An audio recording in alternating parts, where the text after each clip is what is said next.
So, hey guys! Welcome back to my YouTube channel. I'm Gwen Salmarin, the Millennial Breadwinner, and I empower breadwinners to become generational wealth builders. And if it is your first time tuning on this channel, don't forget to like and subscribe so you will be notified on the next video.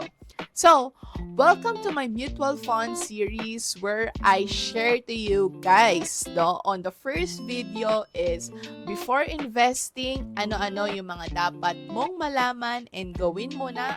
Number 2 is how mutual funds work, and last but not the least is this. How do you earn from mutual funds and how you can start investing in a mutual fund.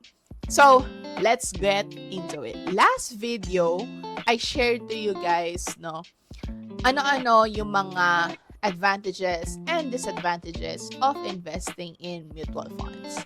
And I've mentioned also, ano ba yung money end-to-end cycle with mutual fund. Now, sinabi ko nga doon na when you invest your money, what you get in return are shares of stock. So, shares of a mutual fund. So, ngayon, how do you earn from that? So, basically, it is still through capital appreciation. So, anong ibig sabihin nun? Let's say, January year 2000. So, let's say, I have 10,000 pesos and I invested it in mutual funds.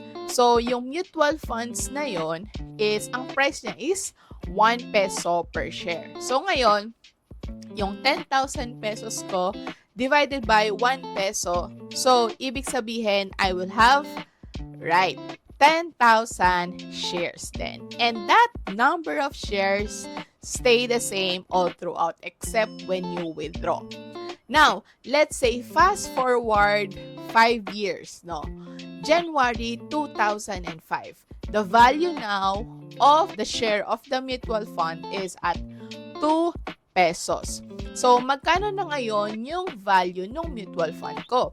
It's 2 pesos times 10,000 shares. Kasi take note, hindi nga nagbabago yung number of shares natin unless we withdraw or we invested again. So, ngayon, ang value na ng mutual fund mo is around 20,000 pesos. So, now, paano mo malalaman kung kumita ka? Kung magkano yung value niya today, let's say it's 20,000 pesos versus magkano yung ininvest mo, which is 10,000 pesos. So, ibig sabihin, meron kang 10,000 pesos na paper gain. So, yes, paper gain pa lang siya kasi hindi mo pa siya wini-withdraw. So, once wini-withdraw mo na siya, dun mo pa lang siya masasabi na gain na siya. So, that is basically how you earn from mutual funds. So, now, kung ready ka na mag-invest in mutual funds, nabanggit ko rin with the end-to-end process that you should do it via a broker. So, one of the brokers I'm affiliated with is Ramper Financials or also AB Capital. So, you can do both mutual fund investing in that where you just create an account, put a money in there, and then you buy the mutual funds that you like. So, gusto nyo rin ba guys gumawa ako ng mga top 5 or top 10 na mutual funds in the Philippines?